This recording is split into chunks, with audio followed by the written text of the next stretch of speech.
हरि ओम. नमस्कार. मी सौ प्रिया श्रीनिवास जोग. श्रीमद भगवद्गीतेवरील निरूपण आपण पाहत आहोत मंडळी. निरूपणात आपण पाहत आहोत गीतेचा दुसरा अध्याय सांख्य योग आणि यात आज आपण पाहणार आहोत 58, 59 आणि 60वा श्लोक. सगळ्यात आधी बघूयात 58वा श्लोक.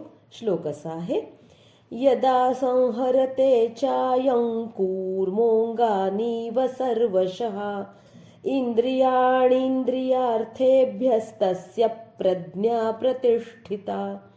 विनोबाजी म्हणतात, ध्येयी ओढुनी संपूर्ण विषयातूनी इंद्रिये, जसा कासवतो अंगे तेव्हा प्रज्ञा स्थिरावली. 59वा श्लोक असा आहे, विषया विनिवर्तन्ते निराहारस्य देहिनः रसवर्जं रसोऽप्यस्य परं दृष्ट्वा निवर्तते. निराहार बळे बाह्य सोडी विषय साधक, आतील न सुटे गोडी ती जळे आत्मदर्शने. 60वा श्लोक असा आहे, यततो ह्यपि कौन्तेय पुरुषस्य विपश्चितः इंद्रियाणि प्रमाथीनि हरन्ति प्रसभं मनः. करीत असता यत्न ज्ञात्याचाही मनासही, नेती खेचुनी वेगाने इंद्रिये दांडगीचिकी. आता तिन्ही श्लोकांचे आपण अर्थ बघूयात. 58व्या श्लोकाचा अर्थ असा आहे की कासव आपले सर्व अवयव म्हणजे त्याचे पुढचे 2 हात, मागचे 2 पाय, आपण ज्याला म्हणतो त्याची ती एक छोटीशी शेपूट आणि त्याचं डोकं, बरोबर, हे सर्व बाजूंनी आखडून आत घेतं आणि त्याची ती एखाद्या ढालीसारखी असणारी जी पाठ आहे त्याच्या आत हे सगळं त्याला खेचून घेता येतं. त्याप्रमाणे जेव्हा हा पुरुष आपली इंद्रिय त्याच्या विषयापासून आवरून घेतो तेव्हाच त्याची बुद्धी स्थिर होते. 59व्या श्लोकाचा अर्थ असा आहे की इंद्रिय विषयांचे भोग न घेणाऱ्या पुरुषाचे विषय सुटतात, पण त्याच्या मनातील विषयोपभोगाची आवड मात्र नाहीशी होत नाही. परंतु ब्रह्मानंदाचा अनुभव आल्यावर तीही नावड होते त्याची, किंवा ती पण नाहीशी होते. आणि 60व्या श्लोकाचा अर्थ असा आहे की भगवंत म्हणतायत, हे अर्जुना, इथे कौंतेय असा शब्द वापरलेला आहे. कौंतेय याचा अर्थ आपण पूर्वी जाणून घेतलेलाच आहे. का इथे कौंतेय म्हटलं असेल याचाही आता आपण श्रोते हो तर्क निश्चित लावू शकत असाल. तर इथे भगवंत म्हणतात, हे अर्जुना म्हणजेच हे कौंतेया, विद्वान पुरुष स्वतः कितीही प्रयत्न करीत असला ना तरी ही इंद्रिय अशी आहेत ना की त्याचं मन जबरदस्तीनं ती आपल्याकडे खेचून घेतात. त्या विषयाकडे त्याला धावायला भाग पाडतात. मग आता या सगळ्यांवर काय उपाय करायचा, तर ते सगळं आपण पुढे बघणार आहोत. तत्पूर्वी या 3 श्लोकांविषयी जाणून घेऊयात. आता 58व्या श्लोकामध्ये भगवंतांनी कासवाचं उदाहरण देऊन अर्जुनाला ही जी महत्वाची गोष्ट आहे की इंद्रिय दमन हा जो भाग आता येणार आहे त्याविषयी भगवंतांनी आता विवेचन सुरू केलेलं आहे. आपल्याला माहीतच आहे की भगवंतांचे जे विष्णूंचे जे 10 अवतार आहेत, मत्स्य, कूर्म, वराह, त्यातला कूर्म हा एक प्रमुख म्हणजे दुसरा अवतार आहे. आणि या कूर्मानी आपल्या पाठीवर संपूर्ण पृथ्वी तोलून धरली अशी ही एक आख्यायिका आहे. प्रत्येक देवळाच्या बाहेर एक कासव असतं, बरोबर. देवळाच्या बाहेर नाही, गाभाऱ्यात, म्हणजे आत प्रवेश करताना आधी आपण कासवाचं दर्शन घेतो, घंटा वाजवतो आणि मगच पुढे मुख्य गाभाऱ्याकडे आपण जातो. या सगळ्यासाठी सुद्धा काहीतरी कारण आहेच की नाही, तर हेच कारण आहे की तुम्ही कासवासारखं म्हणजे पाठ आपली, म्हणजे आपण मराठी ही भाषा आपली भाषा आहे ना, आपण लावू तसे वळवू तसे सुंदर अर्थ असतात बरं का, तसा विचार करायला पाहिजे. नुकतंच मी लेखक यांच्याबद्दल एक सुंदर म्हणजे संकल्पना ऐकली की लेखकांनी आपल्या लेखनातून असा काही विषय, म्हणजे हा विषय आणि हा विषय वेगळा बरं का, मांडावा की वाचणाऱ्या प्रत्येक वाचकाला त्याच्या मनात त्यातून एक नवी कल्पना साकारली पाहिजे. म्हणजे तो लेखक किती ताकदीचा असला पाहिजे. आता सर्वसामान्य अशा गोष्टी घडणं हे आपल्यासारख्यांच्या बाबतीत थोडं कठीण असतं. पण ज्याला आपण भगवंतांची विभूती म्हणतो असा जो आशीर्वाद लाभलेला जो लेखक असतो त्याच्या बाबतीत मात्र हे निश्चित शक्य असतं. आणि इथे तर साक्षात भगवंतांच्या मुखातून आलेले ही वचनं आहेत. त्यामुळे जाणकार, अभ्यासक, तत्वज्ञानी, पंडित, ब्रह्मवेत्ते याचे लावू तसे अर्थ लावू शकतात. आणि हेच त्या वचनांचं एक प्रकारचं यश असतं. फार सुंदर मुद्दा आहे. मला असं वाटलं की आपल्या सर्वांपर्यंत हा पोचवावा, की आपण नुसतेच शब्द वापरतो की त्याची लेखणी दमदार आहे. दमदार आहे म्हणजे नक्की काय हो? दम आहे म्हणजे काय? तर प्रत्येकाला त्याच्यातून वेगळा अर्थ उलगडतो. ज्यांनी त्यांनी आपापल्या, कारण असं आहे ना, प्रत्येकाचं आता ज्याचं त्याचं घर वेगळं असतं की नाही, जो तो वेगळ्या घरात राहतो. तुमच्यासारखं सगळंच्या सगळं माझ्या घरात असेल का हो? नाही. माझ्या घरातली रचनाच वेगळी असणार आहे. माझ्या घरात एक कॉट असेल तर इथे एक सोफा सेट असेल, इथं एक कपाट मला ठेवावं लागतं आणि माझ्याकडे टिपॉय ठेवायला जागाच नसते. दुसऱ्यांच्याकडे एवढी मोकळी जागा असते की अजून 2 सोफे आणून ठेवले तरी चालतील. मग हा सगळा जसा प्रकार आहे की नाही, तसंच आहे ना हे सुद्धा. प्रत्येकाला त्या वचनांचा आपल्या गरजांनुसार किंवा आपल्या आवश्यकतेनुसार त्याचा अर्थ लावून तसं आचरण करता येणं हे जास्त महत्वाचं आहे. मुद्दा मूळ हाच आहे. म्हणजे हरिदासाची कथा मूळ पदावर येते. म्हणजे काय येते? तर गीता ही दैनंदिन जीवनात आचरणात आणण्यासाठी आहे. फक्त ऐकावं, मान डोलवावी, वाह वाह म्हणावं, किती छान म्हणावं आणि सगळं सोडून द्यावं, यासाठी ही गीता नक्कीच नाही.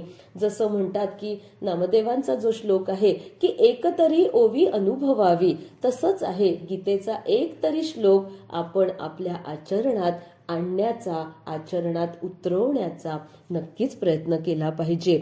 तर आता ह्याच्यासाठी हे कासव आहे. कासव हे इंद्रिय दमनाचं एक उत्तम निदर्शक आहे. म्हणजे संकट पाहून कासव काय करतं, त्याला ठाऊक आहे की नाही की त्याची चाल मंद आहे. बरोबर. आता समोरून जर वेगाने कोणी शत्रू त्याच्यावर हल्ला करून येत असेल तर बिचारा हे पळून पळून किती पळेल. म्हणजे हे पळू शकलं नाही म्हणून हे त्याच्या भक्षस्थानी पडणार. मग अशा वेळेला कासव किती हुशार, ते काय करतं, आहे तिथेच निश्चित पडून राहतं आणि त्याचे ते इवले हात पाय, त्याची ती छोटीशी शेपूट आणि त्याचं ते डोकं सगळं त्या ढालीसारखं ज्याचं कवच आहे अशी ती त्याची जी पाठ आहे त्याच्या आत घेतं आणि शांत कितीही वेळ पडून राहतं. संकटाचा म्हणजे तिथून फेरा निघून जाईपर्यंत हे तसं स्थितप्रज्ञ. म्हणजे किती ही जी भगवंतांनी सगळी विशेषणं सांगितली आहेत ही सगळी कासवाच्या ठाई आहेत. आणि का नसतील? भगवंतांनी हा जो कूर्म अवतार धारण केलेला आहे म्हणजे कासवाला भगवंतांचा आशीर्वाद लाभलेला आहे म्हणून तर त्याचं उदाहरण भगवंतांनी दिलेलं आहे. आणि प्रत्येक मंदिरात कासव असण्याचं हेच कारण आहे की तुम्ही मंदिरात जाताय ना, मंदिरात जाताय, मग तेवढ्या एक 10 मिनिटं काय तुम्ही तिथे दर्शन घेणार, काय अभिषेक असेल, काय हार तुरे द्यायचे असतील, तिथं बसून कोणाला एखादं स्तोत्र म्हणायचं असेल किंवा एक 5 मिनिटं फक्त डोळे मिटून शांत बसायचं असेल, कोणाला फोटो काढायचे असतील, जे काय असेल ना ते होईपर्यंत बाकीचे सगळे विषय जरा ठेवा ना बाजूला. मग तुमच्या चिंताही बाजूला ठेवा आणि तुमचा अति आनंद झालेला वगैरे तोही सगळा ठेवा ना बाजूला. ते सगळं जसं चपला बाहेर काढून आत येतो ना तसे या सगळ्या भावभावना थोडा वेळ बाजूला ठेवा. फक्त भगवंताच्या स्मरणात एक 5 ते 10 मिनिटासाठी लीन व्हा. अन्य कुठलाच विचार नको. याच्यासाठी सुद्धा त्या कासवाची तिथे नियुक्ती केलेली आहे. बरं मंडळी, घ्यावे तसे अर्थ मी म्हटलं तसं. आणि इंद्रिय दमन म्हणजे पुन्हा हेच आहे ना की संकट समयीच फक्त आपण म्हणतो ना की म्हणजे आता उदाहरण मी असं देईन की डायबिटीस झाला कळल्यावरच मग साखर सोडायची आणि मग धावपळ.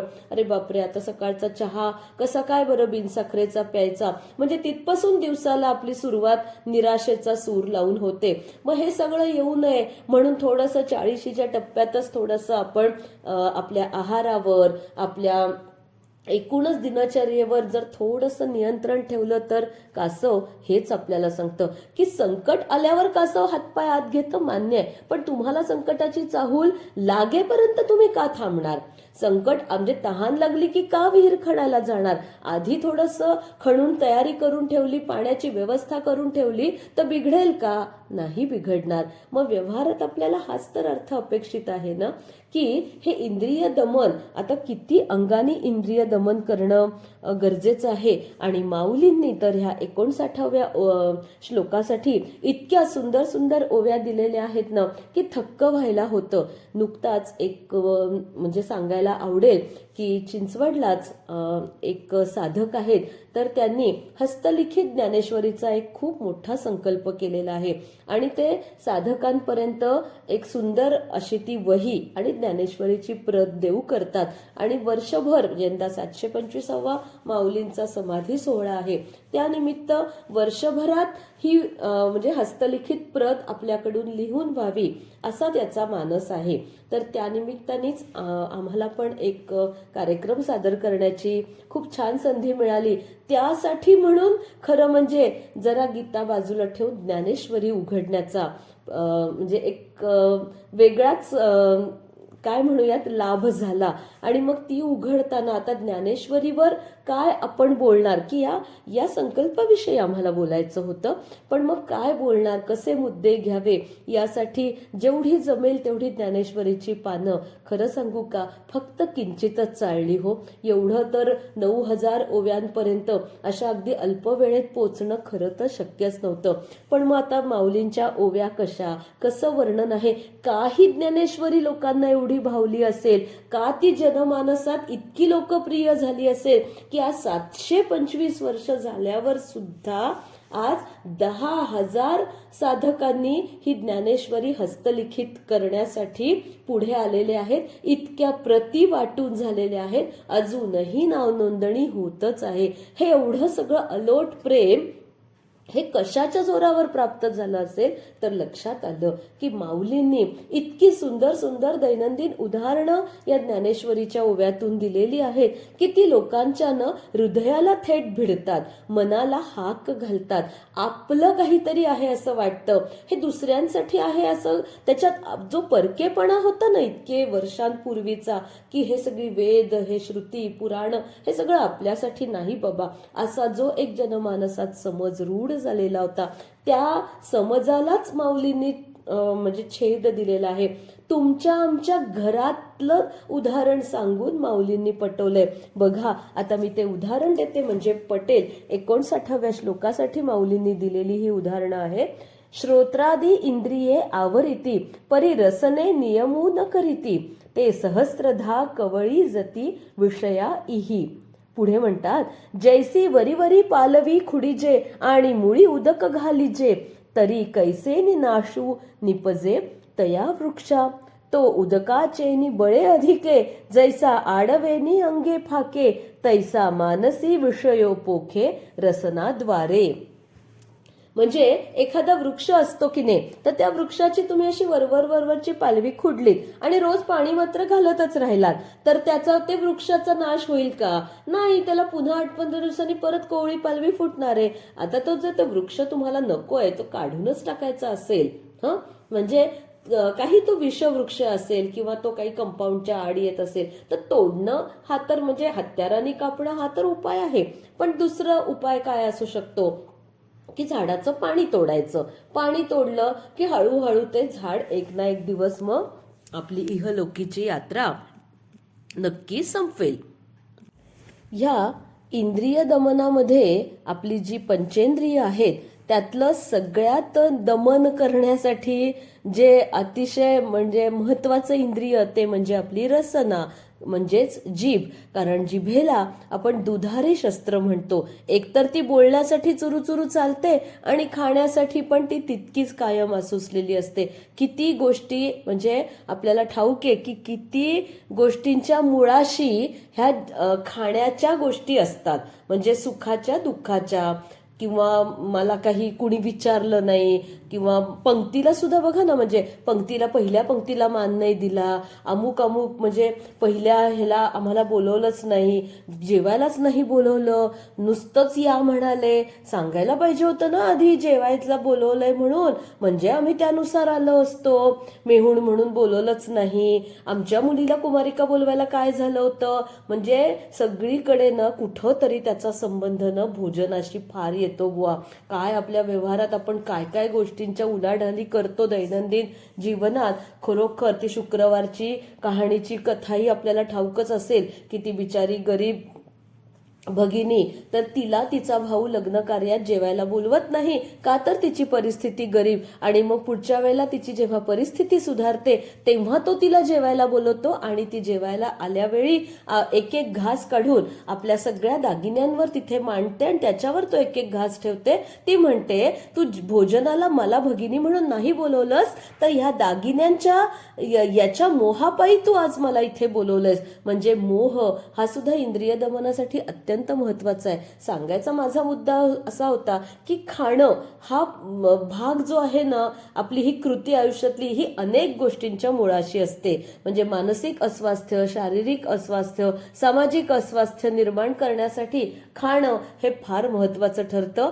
त्यामुळे रसनेवर ताबा मिळवण्यासाठी मात्र खरोखर खूपच प्रयत्न करावा लागतो आणि बोलण्यावरचा ताबा हाही तितकाच महत्वाचा. आता जो 60वा श्लोक आहे तर त्याचाही गाभा असाच आहे की इंद्रिय ताब्यात ठेवा.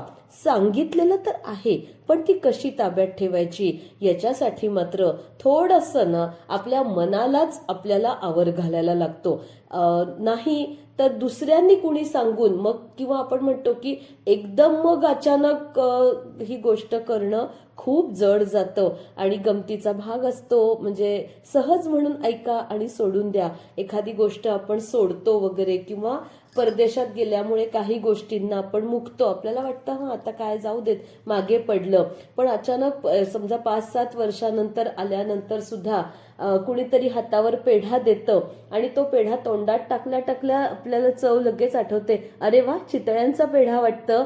म्हणजे चव बघा ना, 5-6 वर्ष तुम्ही तिकडे होतात, तुम्ही खरं तर या 5-6 वर्षात तो पेढा खाल्लेलाही नव्हता कधी. म्हणजे तिकडेही मिळतो चितळ्यांचा पेढा, पण नेमका यांना नसेल हो मिळाला. मग पण 5 वर्षांनी 6 वर्षांनी सुद्धा तो पेढा तोंडात टाकल्या टाकल्या जर तुम्हाला आठवतंय की तो चितळ्यांचा पेढा आहे, याचाच अर्थ काय की तुमची जीभही म्हणजे विसरलेली नाही आणि मन बुद्धी काहीच विसरलेली नाही. मग अशा पद्धतीने जर आपण व्यवहारात म्हणजे इंद्रिय दमन करायचंय म्हणून काही गोष्टी करायला लागलो, तर कुठपासून कसा कसा आवर घालावा लागेल याच्यासाठी फक्त मी हे उदाहरण सांगितलं.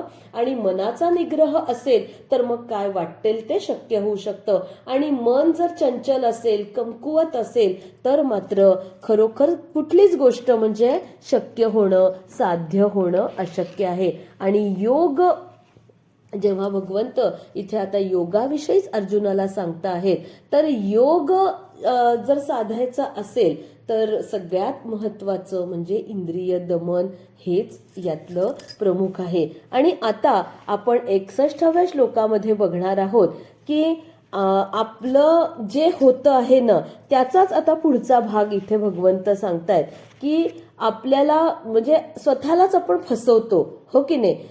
कारण मी असं म्हणतेय की नाही नाही मी आता हे सोडलंय वगैरे, पण प्रत्यक्षात असं वाटतं जाऊ दे ना, कोण काय एकदा एखादं खाल्लं तर चालतं. म्हणजे गमती गमतीचे भाग म्हणून सांगते की आजपासून श्रावणाचा उपवास असतो, तर 1 महिनाभर उपवास करायचा असतो. तर मग सकाळी उठल्यावर पटकन नेहमीच्या सवयीप्रमाणे चहातून बिस्किट खाल्लं जातं आणि त्यावेळेला मन मनाला काय समजवतं, असू देत ना, पारोशानेच बिस्किट खाल्लंय ना, आंघोळ झाल्यानंतर श्रावण सुरू असं समज, म्हणजे मग काही फरक पडणार नाही. ह्या सगळ्या अशा गोष्टी या समजावण्या बिमजावण्या तेवढ्या पुरत्या ठीक आहेत, पण या गोष्टींनी जर एखादी गोष्ट साध्य करायची असेल तर ती मात्र थोडीशी असाध्य राहील, हेही आपल्याला कळलंच पाहिजे. मग हे असं होऊ नये याच्यासाठी भगवंतांनी काय उपाय दिलेच असतील ना, तर ते उपाय आपण जाणून घेणार आहोत अर्थात 61व्या श्लोकामध्ये. तोपर्यंत हरिओम.